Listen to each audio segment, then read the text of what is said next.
Ito Mr. naman po si Butch Bartolome. Butch Bartolome, my sensei, my business mentor.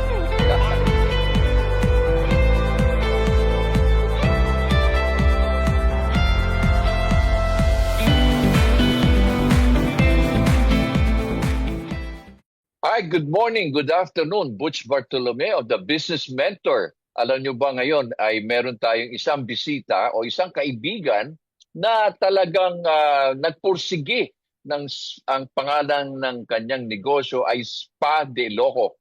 Pakilala natin si Mr. Jeff. Jeff, introduce yourself. Yes, hello, good day, and welcome here in Spa de Ilocos. Ako po si Jeff Zamoranos, owner of Spa de Ilocos here in San Fernando City, La Union. This is our main Wow. branch. Aha. Okay. Jeff, pakita mo nga sa atin yung lugar kung saan yan located, yung Spa de Loco sa San Fernando, La Union. We are located in the National Highway, second floor of Producer's Bar. Ito po yung National Highway. Aha. So kitang-kita pala ikaw, no? Very visible pala tayo sa Spa de Loco, right? And of course, this is the Producer's Bar. So guys, let's visit our shop here in San Fernando City, La Union. Okay. So Jeff, mabalik tayo. Bakit nga ba ang pangalan ay Spa de Loco? Ano ba yung reason bakit kayo nagtayo ng ganitong negosyo? Kwento mo nga sa akin. The reason why we put up this massage clinic or spa is because I and my wife experienced a lot of stress in our daily work before, about 11 years ago. Then after which, we found that spa or massage is very important for us to at ease our stress from work. So now, during that time, why not we have our own spa? And then we're trying to look out things. And then what if we anchor everything to our Iloco heritage or Iloco culture? So that's where it started the story. Because we believe that sharing the culture of Iloco or Ilocandia is indeed very important. Because somehow that's the missing link between all of us here. That we do this, we do that, but we do not anchor everything to our cultural heritage. And preservation, the sharing of the culture is indeed very important for every one of us. So when did you start Spa de Loco? We started Spa de Loco in 2014. And of course, during pandemic time, we had a temporary closure. And then we got back in 2023. This is our main branch. Our second branch is in Bawang La Union. It's a nearby town near San Fernando, La Union. And then our third branch is in Baguio City. Actually, these three branches anchor with the three categories, which is small, medium, and large branch that we foresee because we want to share it to our community as well.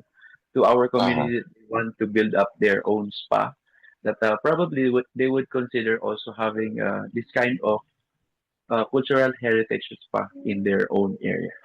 Because But Jeff, tell me, what makes Spa de Loco unique from other spa? How would your customers now look at you and say distinguish Spa de Loco as something that they will always go to? Because you told me that as early as now in the morning, you have early customers, no?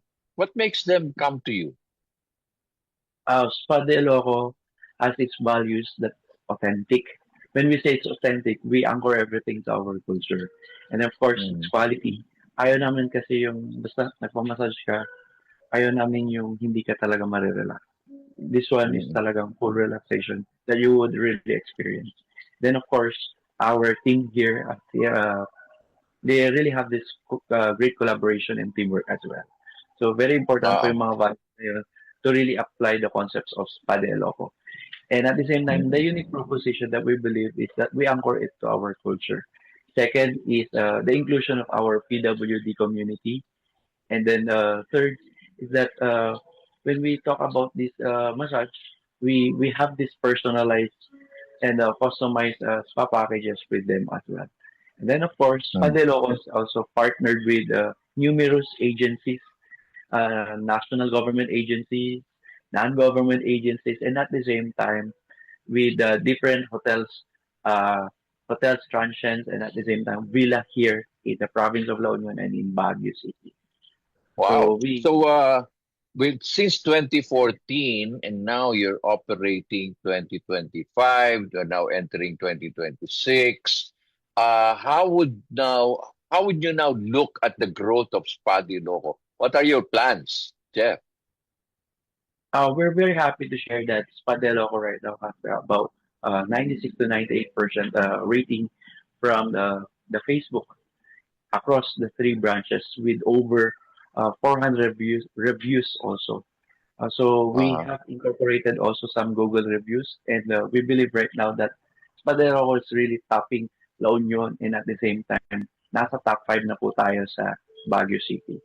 So we want to share okay. it also to the community where we believe that the people would love also to have this kind of experience that really na nagiging profitable, but it's not just profit that we want to share, but we want to help also the community to be more empowered when it comes to their employment, especially Mhm. our PWD community, because we anchor everything this to the Helen Keller quotation: "Alone we can do so little, but together we can do so much." So we want to Wow. help everyone to make this business grow with them as well, because Yeah, hindi naman magiging posible kasi ang bawat negosyo kung wala po yung mga kasama po natin, which is yung exactly. So Jeff, natin. saan kayo pupunta pa? Saan ang plano mo maglagay ng Spa Di Loco? May mga plano ba kayo maglagay ng mga branches pa sa iba-ibang Yes, lugar?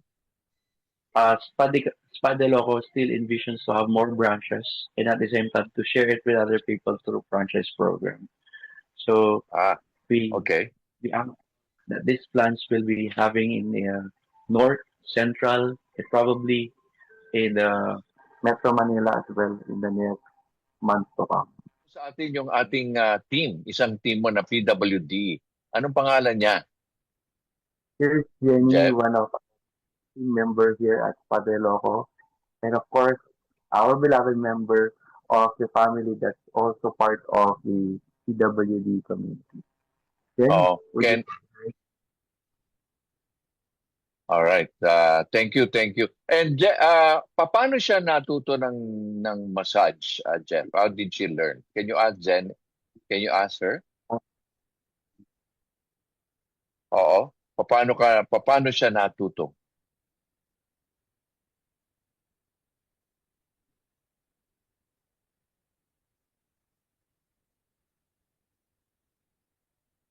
All right. Jeff, ano yung sinasabi niya? Ha? Sila isa ba ng ano? Sila isa ba nag-interpret? Kaya ni-interpret? Sir, actually po, Jen here is, ang expertise po niya is more on nails. But then Ah, after some time, we get to help her also learn the massage technique. Because after may mga free time po kasi, so she needs to work out also on some massage technique. So that she could okay. share it on Can you time. ask her last question?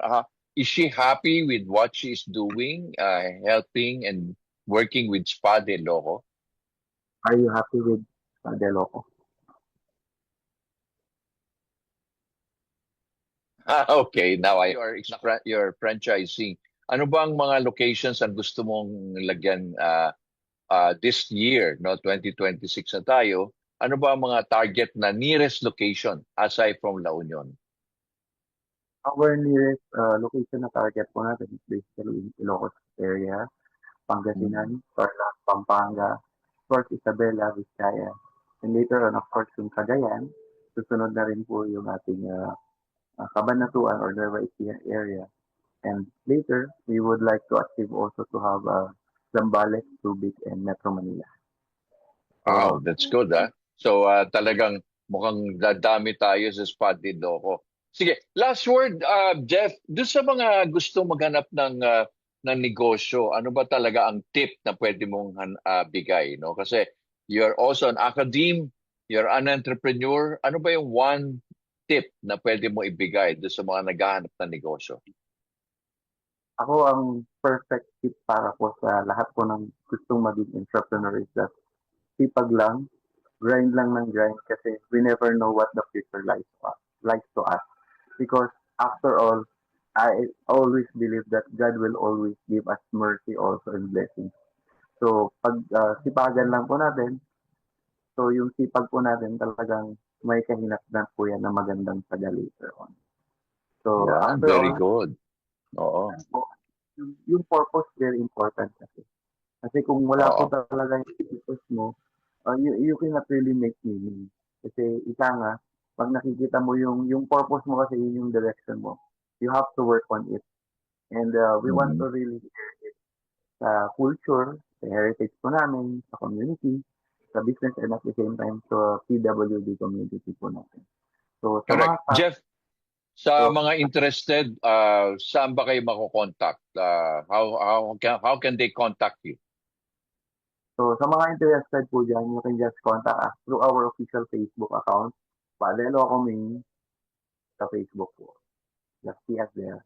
And we are All right. our team. Okay. So very good. Thank you very much, Jeff. And more power. And I hope a lot of people will be looking forward in experiencing what Spa de Loco is. Ayan. Ito naman po si Butch Bartolome. Butch Bartolome, my sensei, my business mentor.